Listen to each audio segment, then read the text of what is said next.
know that F net equals what if that's the only force acting? Lambda.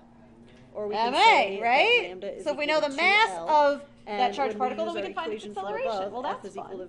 And so then we can make predictions about what is going to happen. So one of the equations in the book that has a big box around it is this one, solved for A. Oh wait, it's V over 2L. Same thing. But it's there.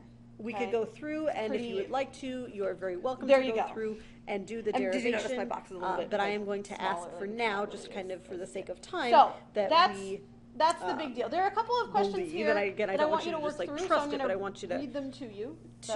Go through it yourself if you would like, to show that will be the same thing again for this standing wave in a string, standing wave in a flute, this first one is example. I should have just copied the frequency will be equal to n times v over 2L.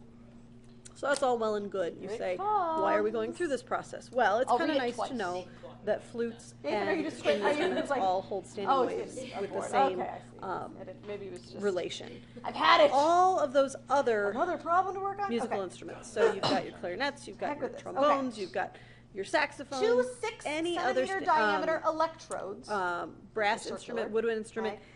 Are they hold standing waves in the same way that an air column holds a standing wave. An air column, I don't know, that you might like strike a tuning fork and then find a resonant height at, like the lab that we did. 1 × 10⁻11 so if we look at that situation, I'm going to draw this one electrode to vertically, the other, just so that it looks a little bit familiar to you, based on the lab that we An did. electron so there is a column of air. From rest. Here's your water down here. At the surface and of really, the negative when you electrode. were doing the lab, everybody was very concerned about what height the water How was long at. does it take to But cross really what we care about is what the length and of the what air speed column is. Is it? Okay. What speed is it going at? As we were talking with the flute, an open end do you understand this is like what's going on here? If we just want to kind of imagine this, this is like where your tuning fork was. I was going to read the whole thing. Do you guys want me to read the whole thing? The air right up at the very top whole is thing? free to move. It's able to vibrate. It's able to move up and down, up and down. You've got 2 6-centimeter diameter electrodes at the water, that are spaced it's not 5 free to millimeters move. There's apart. going to be an antinode there. Or excuse me, there's going to be a node there. It's not able to move.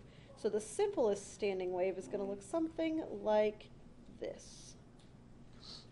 Okay. They're charged by transferring that 1 times 10 to the 11th of a wavelength that wave is. Electrons from one side to the other. So we're going from a crest or a trough to an equilibrium point. What is the charge on an electron? Instead of going through a half wavelength like we did before, this is really only a quarter of a wavelength. Okay, so this one is fundamentally different.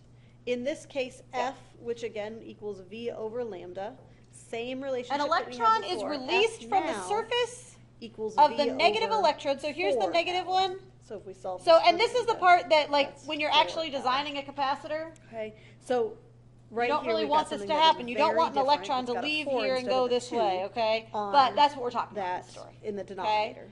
It's going to feel look at something a little more interesting or a little more complicated. The question says, if you remember when you were how doing long your does it lab, take the electron to cross to the positive electrode? Heights, both what is its high speed when and it low collides with the positive electrode? Tuning forks, and that's lovely. So we're going to make this longer length where we also found a resonant length. So here's my new length.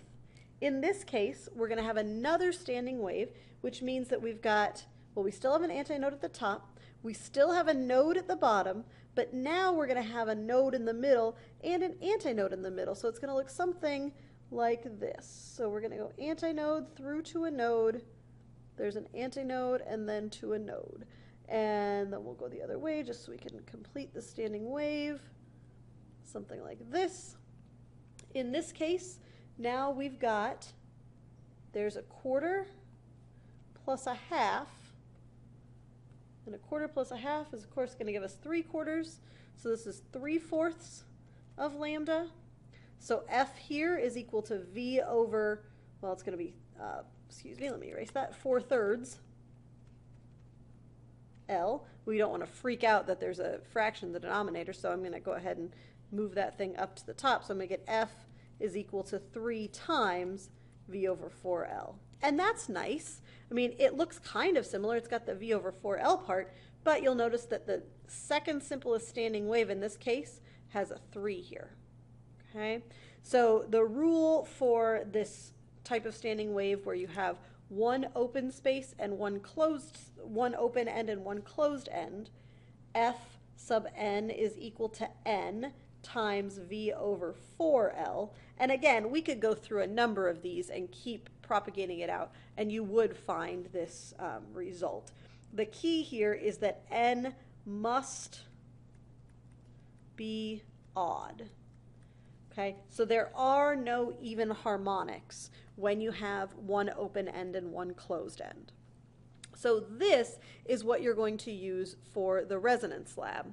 So with your partner, I would encourage you to sit down and figure out what you're going to graph so that you can get yourself a straight line, right? It's always about linearization. And I would like you to also think about, well, first of all, using all of your data. So thinking about how you're going to deal with that n. There are a number of different ways to do that. And then also, as I mentioned before, I want you to comment in your conclusion as to what the slope means. And there's a very specific thing the slope means in this case. I want you to think about it. I don't want to tell you right off the bat, but think about what you think that means and see if your result makes sense.